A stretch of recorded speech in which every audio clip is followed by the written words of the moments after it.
Hello दोस्तों, स्वागत है आपका हमारे यूट्यूब चैनल एम लक्की पांडे में। तो दोस्तों, जैसा कि आपने देख लिया, एम्स नागपुर ने भी जो है फिजिकल वेरिफिकेशन की डेट्स निकाल दी है।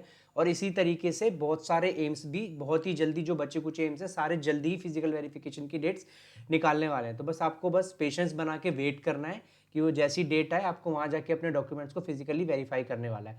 इस वीडियो के अंदर एम्स नागपुर के बारे में हम डिटेल में बात करने वाले हैं।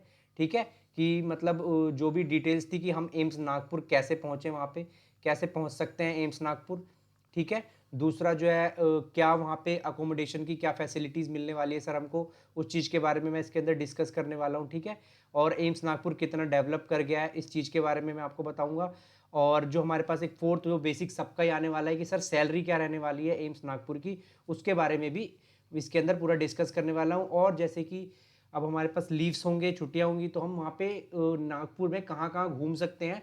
नागपुर के हम बहुत अच्छी अच्छी जगहों के नाम आपको इसके अंदर बताएंगे जहाँ पे आप अपना वीकेंड फैमिली के साथ बिता सकते हैं अगर आप जाते हैं वहाँ पे। ठीक है, तो सबसे पहले स्टार्ट करते हैं हम इस वीडियो को कि हम वहाँ पे कैसे पहुँचेंगे, और जो हमारे पास है एम्स की डिटेल से स्टार्ट करते हैं इस वीडियो को।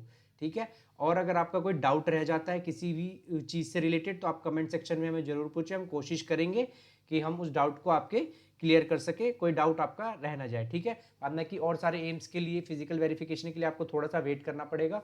और जो दूसरे एम्स से रिलेटेड वीडियो उस पर भी हम लगे हुए हैं, डेली कोशिश कर रहे हैं कि एक एम्स के ऊपर आपको डिटेल में वीडियो बना के दे, ताकि आपके सारे एम्स से रिलेटेड जो डाउट है, जितने भी एम्स फंक्शनल है उससे रिलेटेड आपके सारे डाउट्स क्लियर हो सके। तो चलिए इस वीडियो को स्टार्ट करते हैं। सबसे पहले देख लेते हैं कि एम्स नागपुर के बारे में कुछ जानकारी जान लेते हैं। तो ये एम्स नागपुर जो है, ये ऑलमोस्ट जो हमारा 130 एकड़ के अंदर फैला हुआ है। कितना फैला हुआ है? 130 एकड़ के अंदर है, तो मतलब बहुत बड़ा स्पेस है। तो उसके लिए आपको, और आपको पता ही है जहाँ पे गवर्नमेंट हॉस्पिटल्स होते हैं वो बहुत बड़े ही होते हैं। तो इस तरीके से, तो पहले ये थोड़ा फंक्शनल नहीं था, पहले ये जीएमसी नागपुर के साथ कंबाइन करके टेम्पररी जब स्टार्ट हुआ था, जो इसका फर्स्ट बैच गया था उसके साथ थोड़ा कंबाइन करके फेजेस में चल रहा था। पर अब यहाँ पे सब कुछ फंक्शनल है ऑलमोस्ट। ठीक है, मतलब स्टाफ, फैकल्टी, सारी चीज़ें फंक्शनल है। और स्टाफ आपको बहुत अच्छा इन्वायरमेंट मिलने वाला है। एम्स के अंदर जो स्टाफ है ऑफकोर्स आप समझ सकते हैं, सारे ही बहुत ज़्यादा हाईली क्वालिफाइड स्टाफ्स होंगे, तो आपको स्टाफ्स बहुत अच्छा मिलने वाला है।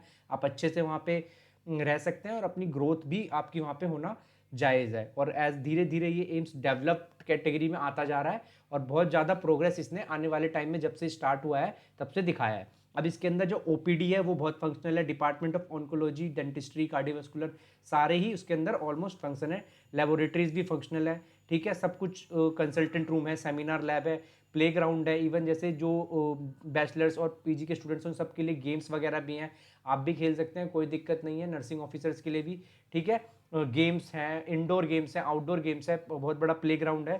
तो बहुत अच्छे से सारा वेल डेवलप्ड है। एग्जामिनेशन रूम है, और जो भी रहते हैं हॉस्पिटल के अंदर वेल इक्विप्ड है। और जो भी चीज़ है वहाँ पे नई नई टेक्नोलॉजी को डेवलप करने की पूरी कोशिश करी जा रही है। ऑपरेशन थिएटर वगैरह सब कुछ है वहाँ पे।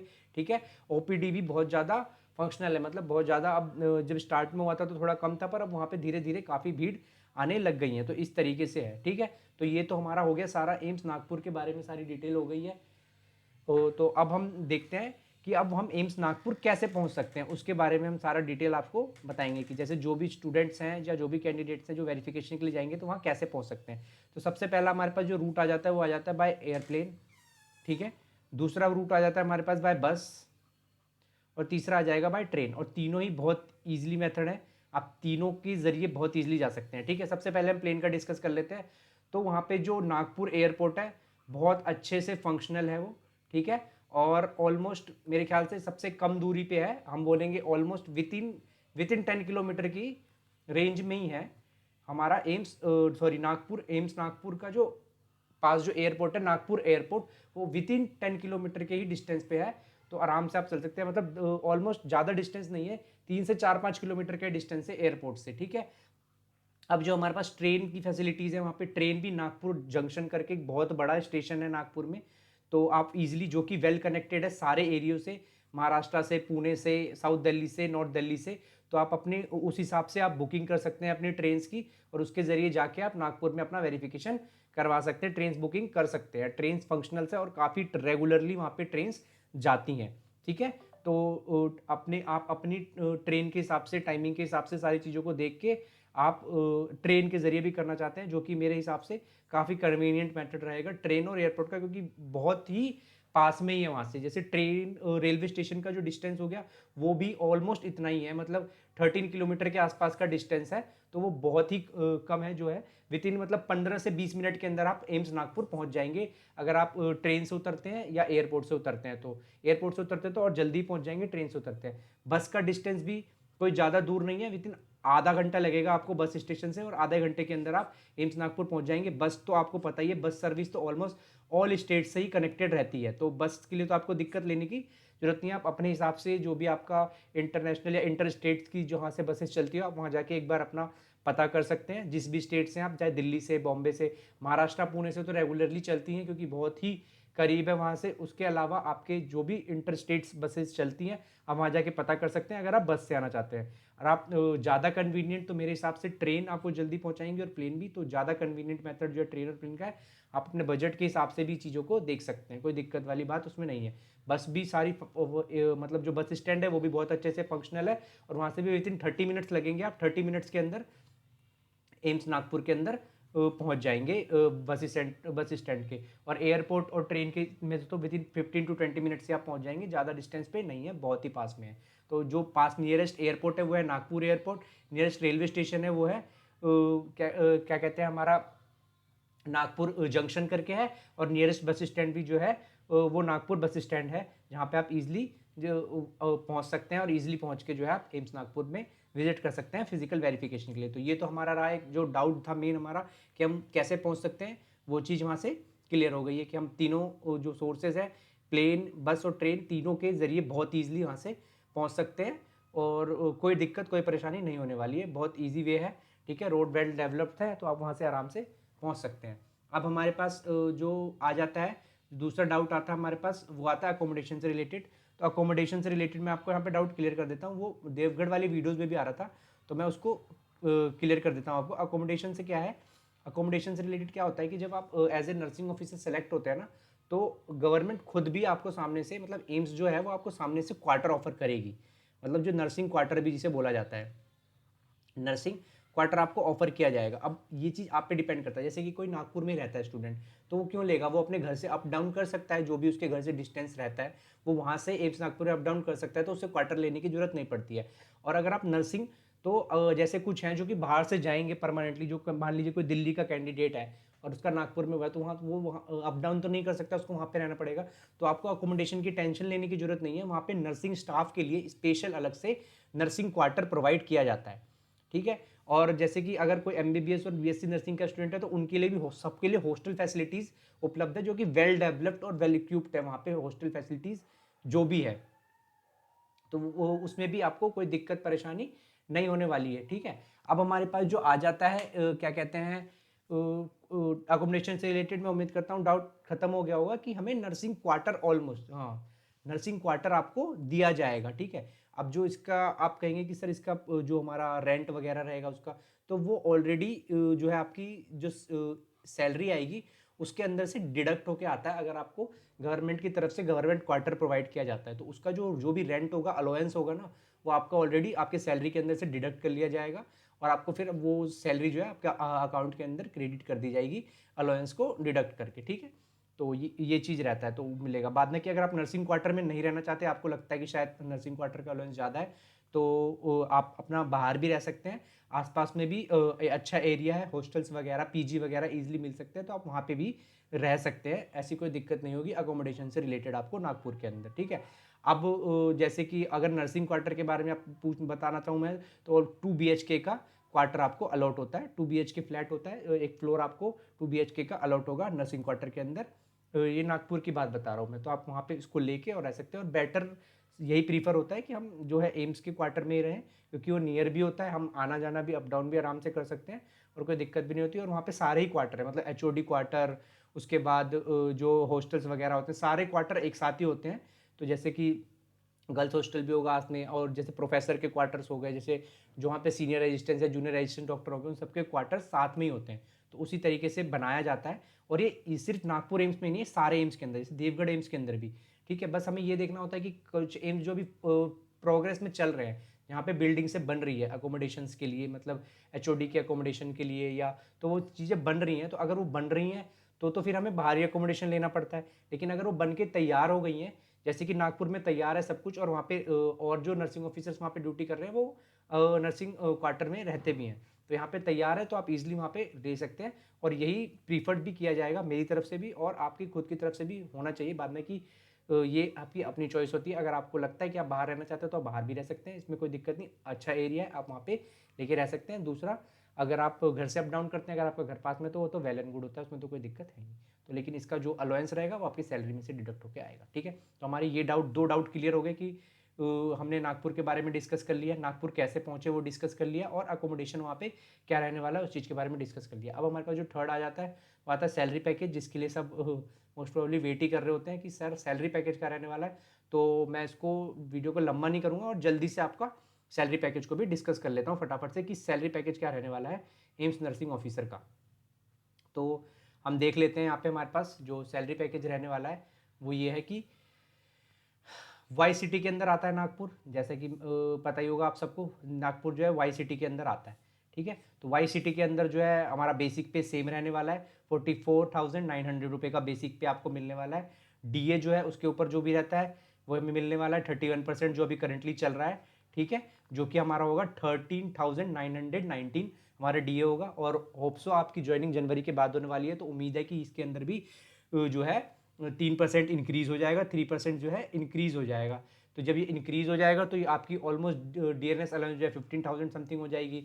इसी का फिर जो आचार है आपका, अब जो यहाँ पे अब वाई सिटी है, तो वाई सिटी के अंदर आपको पता ही है कि वाई सिटी के अंदर जो आपका हाउस अलाउंस होता है वो कम हो जाता है, जो कि होता है आपका 8,882, ये आपका हाउस अलाउंस है जो आपको वाई सिटी के अंदर मिलेगा। ये एक्स सिटी होती तो 12,000 समथिंग हो जाता है, ठीक है। तो आपको ये मे बी डिफरेंट यहाँ पे लिखने का मतलब यही है कि अगर ये एक्स सिटी होगी तो ये डिफरेंट हो जाएगा, और आपकी वाई सिटी है, वाई कैटेगरी के अंदर आती है सिटी नागपुर, तो इसलिए आपका जो हाउसिंग अलाउंस है वो, तो यहाँ पे मेनली जो सैलरीज का जो डिफरेंस आ जाता है वो HRA के अंदर की वजह से ही आ जाता है। तो यहाँ पे जो आपका हाउस अलाउंस रहने वाला है वो 8,082 रहने वाला है, ठीक है। अब टीए भी डिफर करेगा, तो टीए आपको ये ऑलमोस्ट डिफर करता है, पर वाई सिटी का जो टीए रहता है वो यही है, अभी 3,600 मिलने वाला है। टीए और डीए जो आपको 1,116 मिलेगा। ड्रेसिंग अलाउंस सेम रहता है, नर्सिंग अलाउंस सेम रहता है, 7,200। तो आपका जो टोटल बनेगा वो बनेगा 8,000, जो आपकी फर्स्ट सैलरी आने वाली है, जो कैंडिडेट्स एम्स नागपुर ज्वाइन करेंगे उनकी जो फर्स्ट सैलरी आने वाली है वो आने वाली है 80,617 जो है। अब इसके अंदर से डिडक्शन होंगे, मतलब आपका टोटल जो बनेगा वो ये बनता है। अब इसके अंदर से हम डिडक्शन करेंगे, जो डिडक्शन है ये 3,000 का, ये हमने किसी कैंडिडेट का अभी जनवरी से प्रीवियस मंथ का ही जो हमने इसके अंदर कैलकुलेट करके दिया, तो उसकी जो इनकम टैक्स कटी थी वो 3,000 कटी थी। तो ये डिफर कर सकता है जब आपका सैलरी बढ़े, क्या पता जब आपकी ज्वाइनिंग हो सैलरी 15% इंक्रीज हो जाए, 3% इंक्रीज हो जाए, जो डीए हो आपका वो इंक्रीज हो जाए, तो डीए के हिसाब से ये इनकम टैक्स भी आपका इंक्रीज हो जाएगा। तो इसलिए टैक्स जो बनेगा सैलरी के ऊपर, फिलहाल जो प्रीवियस कटा था उस बेसिस पे हम कर रहे हैं कि 3,000 कटा था, ये वेरी कर सकता है। इसलिए मैं आपको बता दूं इनकम टैक्स जो डिडक्ट होगा वो वेरी कर सकता है, टीडीएस होता है, टैक्स डिडक्टेड ऑन सोर्स, ये वेरी कर सकता है। अब एनपीएस नेशनल पेंशन स्कीम, जिसका मैंने जो फॉर्म वाली वीडियो बनाई थी उसके अंदर भी आपको बताया था कि हमें उसका फॉर्म भी पर्टिकुलर भर के देना होता है, क्योंकि 10% ऑफ बेसिक और डीए होता है। तो वो अभी फिलहाल जो कट रहा है 31% डीए पे वो कट रहा है 5,882, ये भी फिक्स रहेगा। ये जैसे कि वो बढ़ जाएगा तो उसके हिसाब से 10% इंक्रीज होगा, तो उसके हिसाब से जो 10% इंक्रीज होगा वो इसके अंदर भी इंक्रीज हो जाएगा। हाँ, नागपुर के अंदर आपका 650 चार्जेस जो होता है वो भी कट रहा है, ठीक है। इंश्योरेंस का जो भी आपका CGS का चार्जेस होता है वो कट रहा है, ठीक है। और ये CGS का चार्जेस मेडिकल का होता है, सॉरी, इंश्योरेंस का जो चार्ज होता है ये भी है, ये भी डिफर करता है। पर नागपुर के अंदर ये 60 रुपीज़ भी कट रहे हैं PM केयर फंड के नाम से। और CGS का जो चार्जेस होता है, कहने का मतलब ये जो हमारा CGS का चार्ज CGSS का जो चार्जेस होता है, ये जो हमारा मेडिकल फैसिलिटीज़ के लिए होता है, कि जैसे कि हमारे अगर हमें किसी प्राइवेट हॉस्पिटल के अंदर जाके इलाज कराना है, हमारी फैमिली का इलाज कराना है, तो ये उसके लिए कट रहा होता है, एक तरीके से मेडिकल इंश्योरेंस की तरफ से आप समझ सकते हैं।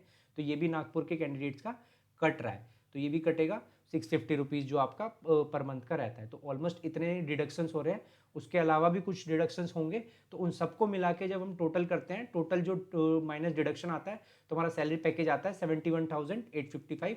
तो इसका मतलब 70 के प्लस ही है आपकी सैलरी भी, ठीक है। तो जो एम्स नागपुर के अंदर भी नर्सिंग ऑफिसर रिक्रूट होने वाले हैं उनकी जो सैलरी होने वाली है वो 70 के प्लस ही होने वाली है, 70 के प्लस की सैलरी आपको ऑफर्ड मिलेगी। इन हैंड जो आपकी सैलरी आएगी वो 70 की आएगी। उसके अलावा जो भी आपके इंश्योरेंस या और भी कुछ होता है जो आप वहाँ पे ले सकते हैं गवर्नमेंट से और डिडक्ट करा सकते हैं, तो आप उसके अंदर वो सारे आपके डिडक्शंस में कैलकुलेट हो जाएंगे। जैसे कि आपको कोई इंश्योरेंस करवाया या कोई लोन वगैरह लिया, तो सारे आपके डिडक्शंस में कैलकुलेट होकर आपका जो भी सैलरी रहता है वो हम यहाँ से डिडक्ट होकर आएगा। पर जो बेसिकली जो कटता है वो मैंने आपको सारा बता दिया। इनकम टैक्स कटेगा, आपका एनपीएस कटेगा, सीजीएसएस का जो मतलब रहता है मेडिकल फैसिलिटीज़ के लिए, ये भी आपका डिफर करता है। डिफर मतलब इसे आप कटवा सकते हैं, नहीं कटवा सकते, आप इसे मना कर सकते हैं कि जी मेरे को जरूरत नहीं है, तो वो यहाँ से इसको हटा देंगे, फिर आपको कोई दिक्कत नहीं है, ये आपका नहीं कटेगा। आपको अथॉरिटी को एप्लीकेशन लिख के देनी होती है। और ये भी जो 60 रुपीज़ जो इंश्योरेंस का पीएम केयर फंड्स में डाला होता है, ये भी अगर आप चाहते हैं हटवाने के लिए तो ये भी हटा सकते हैं, ये भी नहीं कटेगा, ये भी वेरी कर जाता है।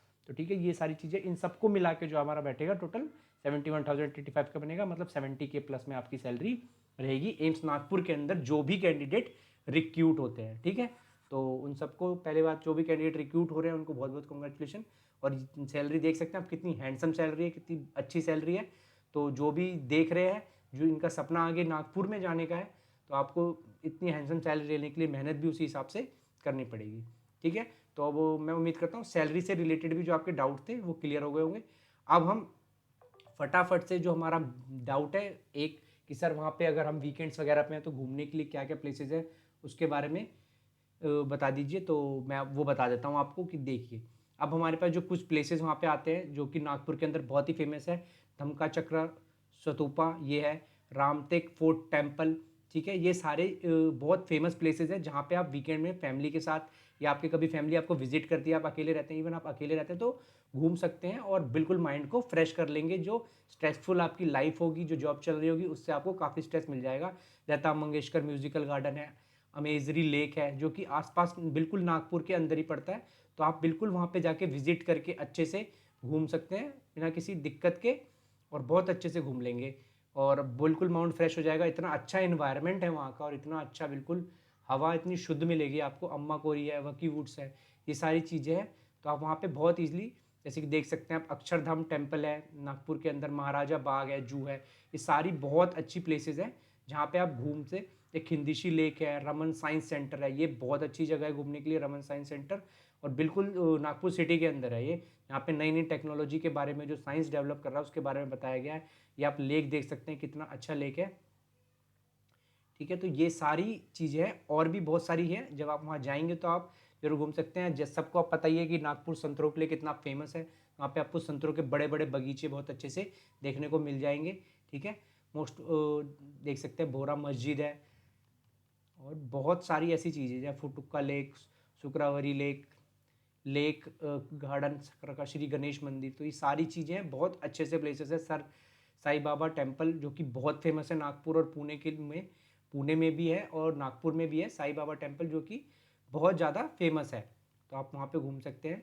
ड्रैगन प्लेसेस तो मैंने आपको ऑलमोस्ट 20 प्लेसेस दिखा दिए जहाँ पे आप घूम सकते हैं, और आप खुद जाएंगे तो वहाँ पे आप खुद जो है डिस्कवर कर सकते हैं। रेल म्यूजियम है, रेल म्यूजियम भी बहुत अच्छा है, अगर आप घूमना चाहें तो वहाँ पे बहुत ज़्यादा मोस्ट विजिटेबल प्लेसेस है वो नागपुर के अंदर, आप वहाँ घूम सकते हैं। बालाजी मंदिर हो गया, रामधाम हो गया, मतलब मंदिर है, बहुत नेचर है, प्योर नेचर मिलेगा आपको, प्योर वाइल्ड लाइफ भी मिलेंगे वहाँ पे, जो जैसे जू वगैरह में वाइल्ड लाइफ सेंचुरीज भी है, देखिए मैंने बोला, और बहुत अच्छे से आपकी जो कहते हैं ना इन्वायरमेंट, एक इन्वायरमेंट मन लग जाएगा आपको नागपुर के अंदर।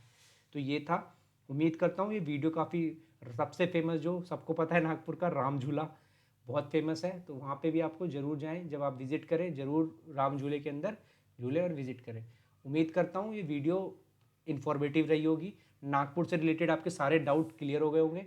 ठीक है, अगर वीडियो इन्फॉर्मेटिव लगी हो तो वीडियो को लाइक ज़रूर करिएगा, शेयर भी कर दीजिएगा। अगर आपको लगे कि कोई इन्फॉर्मेशन बहुत अच्छी थी तो उस वीडियो को शेयर कर दीजिएगा। चैनल को सब्सक्राइब कर लीजिए कि जैसे ही कोई नोटिफिकेशन आए, कोई इन्फॉर्मेशन आए, आप तक सबसे पहले लेके आए।